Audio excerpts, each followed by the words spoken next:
Study strategy over the years and achieve the spirit of the warrior. Today is victory over yourself of yesterday. Tomorrow is your victory over lesser men.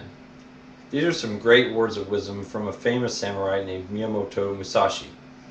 Hello, I'm Nathaniel Hedgecock, and today I'm going to inform you on why samurai are known to be some of the most feared and respected warriors of their time, by first going over the history of their lifestyle. Then I'll cover a little bit on the background of their armor, and then finally I will give you a little more insight on the development of the katana.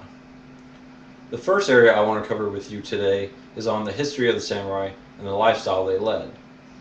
And in Robert Rousseau's article, The History of the Samurai Warrior, found at about.com, he gives us an overview on what life was like for a samurai back in the old days of Japan.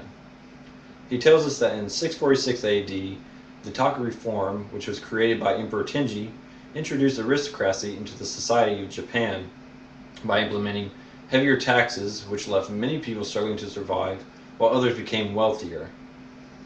Later on, in the year 702 AD, the military draft was introduced to Japan under the Taiho Code, which helped to grow a structured force that was similar to the Chinese army. It was even said the Taiho Code identified samurai as a sixth ranking of 12 ranks that made up the structure of the imperial bureaucrats. A little further into the article, Robert gives us a little more of an explanation on the principle of the samurai's code, Bushido, also known as the Way of the Warrior, which emphasizes the samurai's duty and loyalty to his master until death.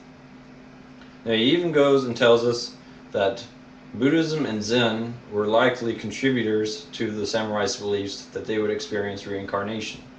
And along with that, the samurai believed that committing suicide by disembowelment, also known as seppuku, was viewed as a highly honorable act after being defeated in battle. Since I have given you a better understanding on the history of samurai's lifestyle, I will now continue by covering the background of their armor and the importance it had on the battlefield. In the article, The Evolution of Japanese Armor, found at myarmor.com, it tells us that Japanese armor was first used around the 10th century, and it consisted of 23 or more parts that made up a full suit of armor. But today, I'm only going to cover some of the basic elements that it talks about. The article first tells us that the cuirass, also known as the breastplate, was the largest part of any armor that was worn by a samurai. And attached to it were two parts called the kusugari, which was worn in order to protect the wearer's thighs, and then the sode, which were shoulder guards used to protect the arms from the elbows up to the shoulders. Then you have the helmet, or the kabuto, which is one of the oldest parts of the Japanese armor, along with the cuirass. And it consisted of two essential parts that protected the wearer's head.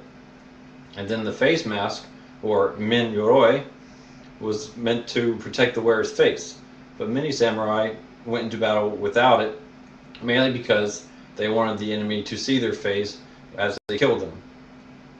Another part that was talked about in the article was the kote, which are the armored sleeves. And it tells us that up until the middle of the 12th century, only one sleeve was worn in order to protect the left arm from the bowstring. And then around the second part of the century, both arms were covered, and the construction changed in order to provide better protection against edged weapons.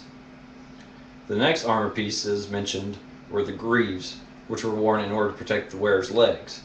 The only thing they did not protect was the samurai's knees.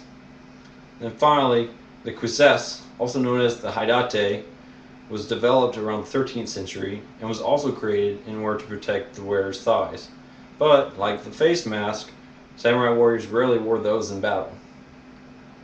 So, after having covered the background of the samurai's armor and given you some more of the importance of wearing it on the battlefield, I will now move on to giving you a little more insight on the development of the katana and its history.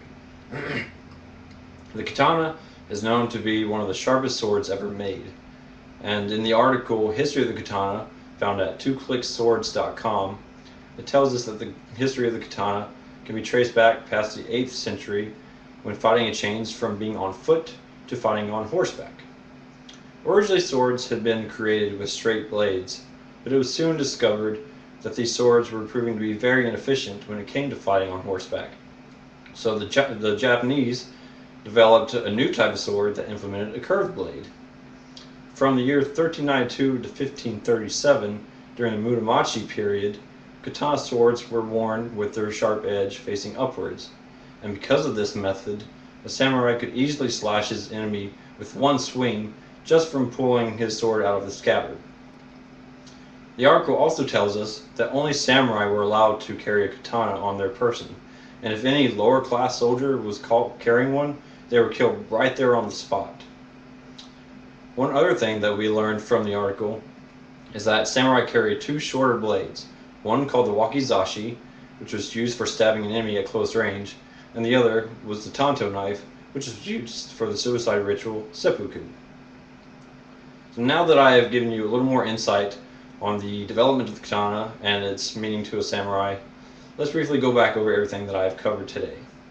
The first area I covered was on the history of the samurai's lifestyle. Then I went over and covered the background of the samurai's armor and its importance on the battlefield. And then finally, I gave you a little more insight on the development of the katana.